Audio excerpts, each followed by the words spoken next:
Olá, vamos iniciar hoje um novo assunto da disciplina de História.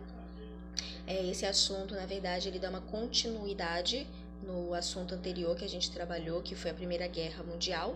Afinal de contas, a Revolução Russa, ela meio que aconteceu, ela eclodiu ali nos anos finais da Primeira Guerra Mundial, tá? E isso fez, na verdade, uma grande mudança para o contexto da Primeira Guerra Mundial.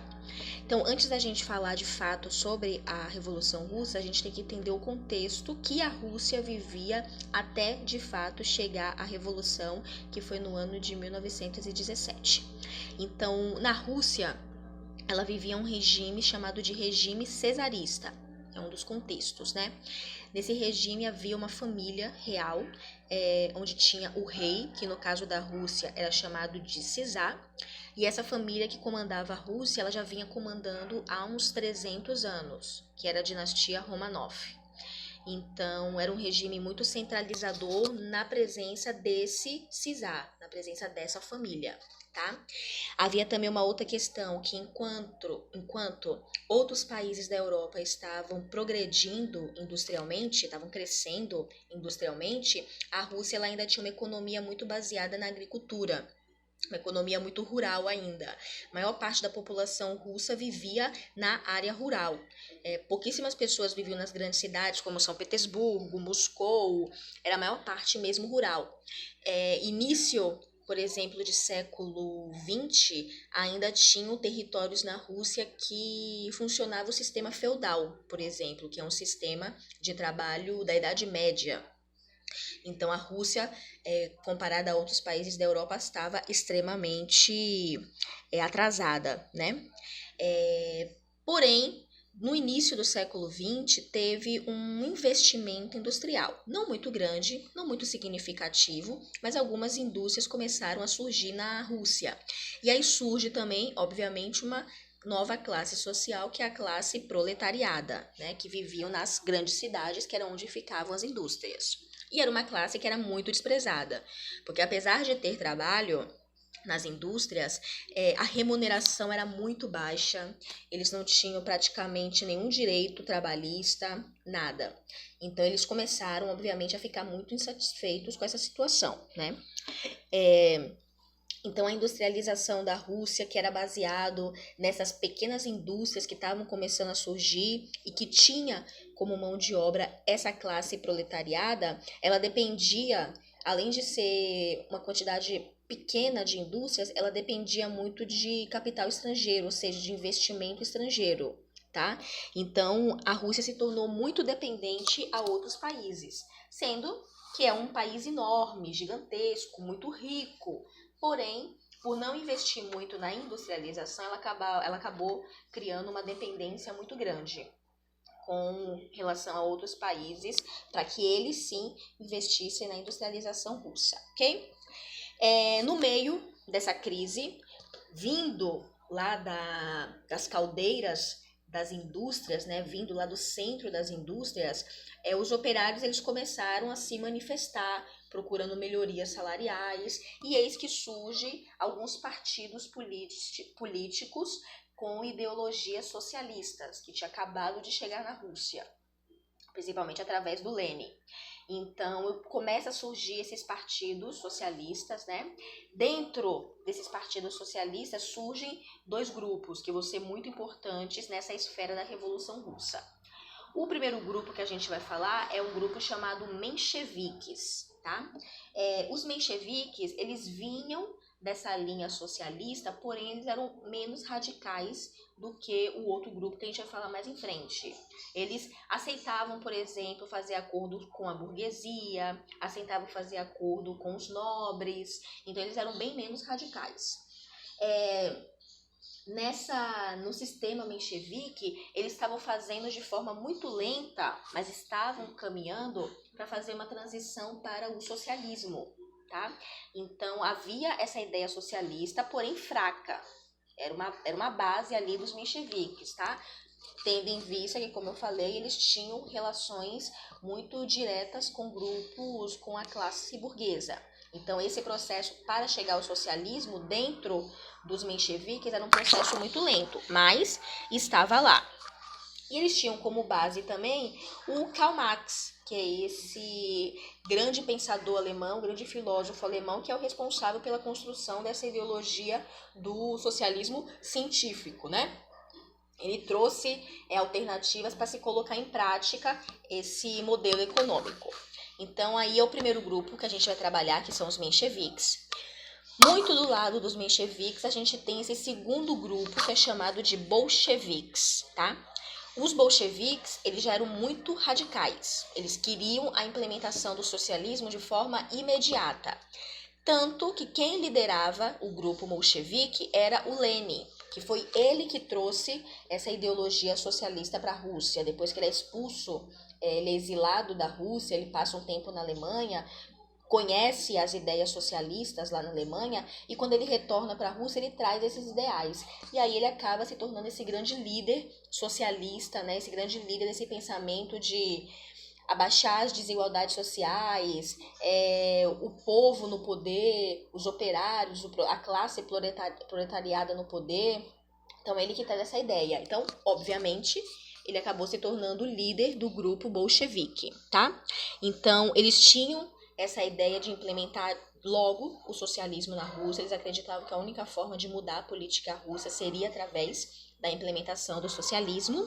E muitas mudanças rápidas, num período muito curto de tempo, aconteceu quando os bolcheviques tomam o poder da Rússia, que a gente vai falar um pouco mais pra frente.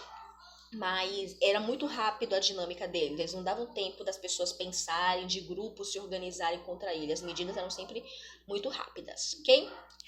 Ainda antes de acontecer de fato a Revolução, em 1917, a Rússia ela estava no período de expansão territorial e ela decide expandir seu território mais para o lado asiático. E logo ela entrou em conflito com o Japão, que também estava na mesma onda de expandir territórios também lá na Ásia. Ninguém esperava por isso, afinal de contas a Rússia era um país muito grande, né, que tinha um exército muito grande, porém, nessa guerra entre Rússia e Japão, o Japão acabou vencendo, tá? E aí dentro do território russo, pegou muito mal essa derrota da Rússia para o Japão. Imagina, o Japão, uma ilhazinha minúscula, ali na Ásia, derrotar o grande império russo, né, o maior país do mundo em extensão territorial. Então, dentro da Rússia, essa derrota pegou muitíssimo mal. A população ficou muito insatisfeita, porque muito dinheiro foi investido nessa guerra, dinheiro que vinha do povo, né? Que podia ter sido investido no povo, mas foi investido nessa guerra e a Rússia perde. Juntando essa questão da derrota da Rússia para o Japão, ainda tinha a insatisfação dos camponeses que não tinham terras para poder cultivar, tinha a insatisfação dos operários que trabalhavam em condições degradantes. Então, muitas manifestações começaram a acontecer lá na Rússia. Uma em especial, é a que chama mais atenção, foi uma que aconteceu em 1905. Uma parcela da população decidiu marchar até o Palácio de Inverno, que era a sede do governo russo, que ficava na cidade de São Petersburgo, que na época era a capital da Rússia, marchar até lá para poder pedir para que o czar, que na época o czar que governava a Rússia era o czar Nicolau II, para que ele ouvisse o que eles estavam pedindo, ouvisse as necessidades deles, fizesse alguma coisa para melhorar a situação deles. Só que como uma forma de impedir essa manifestação, o czar ele deu ordens para que seus soldados fossem até lá e atirassem nos manifestantes. No final desse dia, cerca de 1.000 pessoas acabaram morrendo, mais de 5.000 saíram feridas. E esse episódio, essa manifestação que aconteceu em 1905, ela ficou conhecida como Domingo Sangrento, que foi esse massacre terrível ali nos portões do Palácio de Inverno do governo do czar russo Nicolau II, tá? Então, mais uma vez, ele teve que lidar com essa situação com o povo, porque também pegou muitíssimo mal essa relação dele, não é? Uma das coisas que ele faz para tentar abafar isso e acalmar o povo é convocar a Duma. A Duma é, na verdade, uma assembleia constituinte, né? que ela só pode ser convocada pelo CISAR, e ali, na verdade, é uma reunião onde o CISAR vai ouvir os problemas do povo e vai tentar arrumar soluções para esses problemas. E ele fez isso, ele convocou, ele ouviu, porém, pouquíssima coisa ele fez para mudar a situação do povo. Mas ele conseguiu, com a convocação da Duma, ele conseguiu controlar os ânimos das pessoas, né, da população, e conseguiu se manter por mais 12 anos lá como czar da Rússia, no poder da Rússia, tá? Então ele foi meio que uma forma de tentar tapar a boca da população, o que funcionou por um tempo, tá bom? Nesse período também surge, vindo das fábricas e do campo, um grupo chamado de sovietes, tá? Que eles eram um conselho urbano, na verdade. Eram pessoas da classe operária, pessoas da classe rural, camponeses, por exemplo, que eles sim sabiam quais eram as necessidades das pessoas, né, do povo russo. Então eles se juntam e formam esse grupo chamado de sovietes, tá? Tinham soldados também, enfim. Então, eles eram como se fosse um tipo de sindicato. Então, quando alguma coisa estava precisando da atenção do governo, da atenção dos ricos, eles começavam a convocar greves, as indústrias paravam durante dias, os operários não iam, os camponeses não iam plantar, eles faziam greves. A partir daí que surge, inclusive, essa iniciativa aí das greves, que hoje em dia é até regulamentado por lei. Mas ela surge a partir dessa iniciativa dos sovietes, que era uma forma de chamar atenção para os problemas, né? A gente vai parar nossos trabalhos e eles vão ter que dar um jeito de resolver nossos problemas, porque só assim para a gente voltar. E funcionava, eles conseguiam ter uma atenção. Não resolveu o problema, mas alguma atenção para o problema que eles estavam passando, eles conseguiam ter esse retorno, tá? Nesse período, acontece a Primeira Guerra Mundial. Ali inicia em 1914, se inicia a Primeira Guerra Mundial. A Rússia, ela acaba entrando na guerra, mesmo sem ter condições de entrar em um novo conflito. Porque a gente não pode esquecer que a Rússia já tinha perdido uma guerra contra o Japão.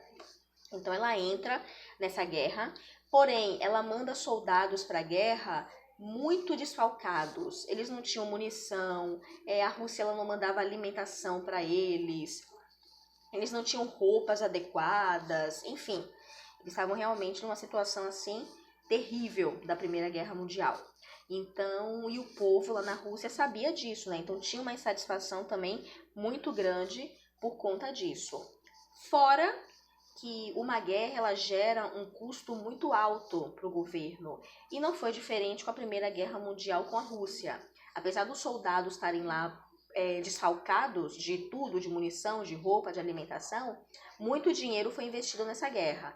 Dinheiro esse que podia ser investido internamente na Rússia para resolver outros problemas mais urgentes e não uma nova guerra. Então houve uma insatisfação popular muito grande porque o czar Nicolau teve essa ideia de enviar a Rússia para que ela participasse também da Primeira Guerra Mundial, tá? Nesse período, por conta dessa insatisfação, ocorre um golpe militar contra o governo, contra o czar. Ele é tirado do posto, ele e toda a família dele são retirados do palácio do governo. Se inicia o que é chamado de governo provisório, que durou cerca de uns 7 meses. Nesse governo provisório, quem ficou no poder foi aquele grupo chamado de mencheviques, eles que ficam no poder, tá? Só que a principal reivindicação do povo durante esse período de governo provisório é que a Rússia saísse da guerra imediatamente, ela desistisse. E os mencheviques, eles não assinaram isso, eles mantiveram a Rússia lá na guerra, os soldados lá na guerra, mesmo sem ter condição nenhuma de deixar aqueles homens lá guerreando. Então, eles acharam que com o golpe haveria uma solução, mas na verdade não. Os mencheviques, eles estavam meio que visando a situação da burguesia, eles não estavam pensando muito na questão militar, na questão do povo. Então começa novamente agora um período que é chamado de Guerra Civil da Rússia. Que lá dentro, aqueles dois grupos, os mencheviques e os bolcheviques, eles começam a brigar pelo poder. Os bolcheviques, como eu falei, eles eram muito mais radicais, então eles iam até os finalmente com muita facilidade. Eles eram mais radicais. Então, nesse conflito, não teve outra. Os mencheviques, eles criaram um exército chamado de Exército Vermelho e foi com tudo para cima dos mencheviques e conseguiram derrotar ele muito fácil, tomaram o poder dos mencheviques e instauraram um poder bolchevique na Rússia com a ideologia socialista. E nesse período, nesses 2 primeiros anos de governo agora socialista, o líder foi o Lenin, né? O grande líder bolchevique, o grande líder socialista russo, ele que entra ali com o poder de tomar, de fato, governar a Rússia, como se fosse um presidente, tá? Porque ele não foi eleito pelo povo. Nesse cenário todo, a Rússia, enfim, o Lenin tira a Rússia da guerra, chamado de Tratado de Brest-Litovsk. Nessa daí é a saída da Rússia da guerra de fato. Aí é o Lenin que faz isso, né, que era, na verdade, a maior reivindicação do povo era a saída da Rússia. Logo no início do governo do Lenin, os mencheviques tentam uma reação, eles criam um exército chamado de Exército Branco, e eles tentam atacar novamente os bolcheviques para tentar tomar o poder, reaver o poder da Rússia de novo, só que não consegue, perdem de novo, vergonhosamente, e uma forma de evitar que isso acontecesse novamente, o Lenin, ele ordenou que todos os membros, todos os participantes dos grupos mencheviques fossem eliminados, né, fossem executados. E assim ele começa o governo dele, que durou pouco tempo, durou só 2 anos, ele morre em 1921, mas antes de morrer ele faz algumas mudanças bem consideráveis para a Rússia, como por exemplo, ele cria um programa político e econômico chamado NEP, que é a Nova Política Econômica, que ele percebe que para ele implantar o sistema socialista na Rússia, que a base do sistema socialista é que não haja desigualdade de classe, é que todo o dinheiro do Estado seja dividido de forma igualitária entre toda a população, ele precisava de dinheiro, coisa que a Rússia não tinha. Depois de ter investido tanto em guerras, a conta bancária da Rússia estava no vermelho.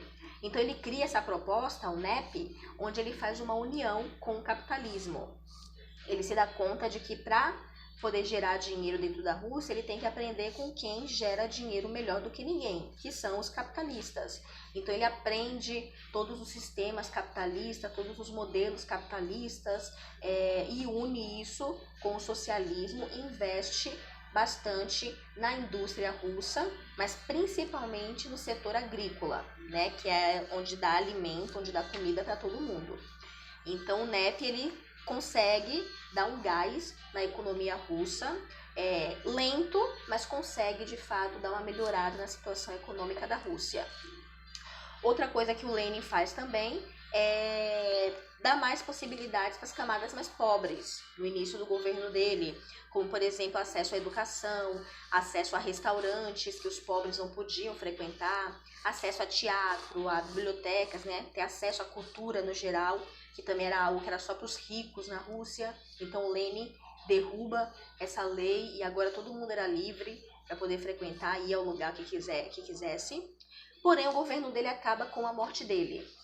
E aí entra no lugar, depois de uma disputa, não era o cara preferido do Lenin para ficar no lugar dele, porém, depois que o Lenin morre, é escolhido um sucessor para o cargo dele, não é escolhido pelo povo, é escolhido entre eles ali, do Partido Socialista, né? E aí surge o Joseph Stalin. E aí ele começa um regime na Rússia chamado stalinismo, tá? Que aí foi um regime bem, bem tenso da Rússia, logo depois da morte do Lenin. Nesse partido, nessa nova era do stalinismo, o Stalin de fato consegue consolidar o socialismo na Rússia e ele surge aí com a União Soviética, que aí ele acaba se unindo à Rússia, a outros países ali do leste europeu que estão em crise também, e aí ele apresenta o socialismo para esses países como sendo uma solução para a crise que eles estão passando, o que não é uma verdade. né? O que é uma grande, grande mentira mesmo. Mas ele consegue convencer esses governos de que se aliar ao socialismo russo vai melhorar a economia deles. E aí surge a União Soviética. A gente vai estudar mais sobre o regime do Stalin quando a gente falar um pouco mais sobre regimes totalitários, tá? E a gente vai ver com mais detalhes, né, como foi esse governo do Stalin lá na Rússia, mas é assim que se desenrolou a Revolução Russa, tá? Desde o fim do cesarismo até o início da União Soviética. Esse assunto também está no seu livro, se eu não me engano, é no seu livro da parte 3, livro de história da parte 3. Você pode também estar dando uma olhada, né, no assunto, enfim, que tem lá, e tá realizando as atividades. E aí, qualquer dúvida, entre em contato com a Ana e pede o meu contato, tá bom? A gente se vê na próxima.